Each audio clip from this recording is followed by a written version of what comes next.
Hello guys, magandang umaga guys. May share tayo tungkol sa dignum. Ang dignum guys, maraming klase ang dignum. Yan. Ang dignum guys, gamot siya sa barang, kulam, palipad hangin. Magdadala siya ng swerte. Ito ang kagandahan ngayon guys.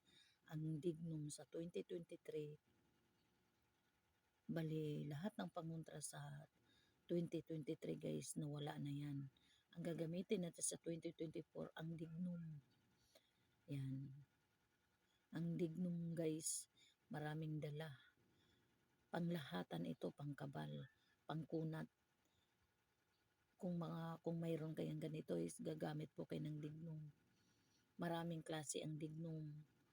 Kasi ang dignum guys, pag pumasok ka sa gubat, para rin siya sa aswang, ulam, palipad hangin, kabal, kunat.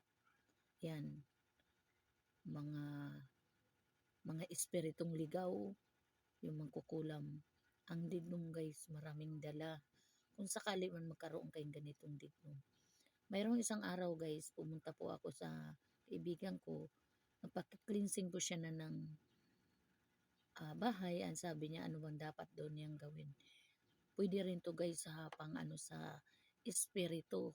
Yung dignum na yan. Espiritu nag-trap. Pwede rin siya sa travel. Marami po siyang dalang ganito guys kung magkaroon po. Sa tingin ninyo ay kahoy. Kahoy talaga yan. Kailang ang dignum. Pag kayo gumamit, pwede na sa disgrasya. Kasi ang dignum ay mayroon tayong available ngayon. Mayroon tayong dignum na pangharang sa bahay guys. Kung kunyari ito matapos na tayo ng taon, kailangan kung kunyari mayroon kayong espiritu na tatrap, malaking tulong ang dignum.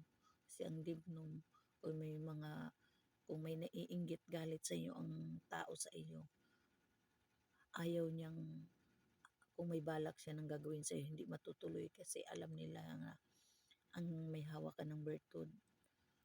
Kaya sinishare ko sa inyo guys, itong gamit ko ang dignum ngayon kasi sa 2024, para to sa disgrasya. Kunyari may mga aksidente, panglahatan po ito guys. Kaya kung magkaroon kayo ng ganyan, ang dignum, nagdadala rin siya ng swerte. Nagdadala rin siya ng gamot rin sa karamdaman kayo. Kaya kung magkaroon kayo ng dignum, ng bracelet, kung makakita naman kayo kung saan kayo, bumili po kayo kasi malaking tulong ang dignum. Kasi mayroon tayong dignum from bracelet, mayroon katulad sa akin guys, yung dignum.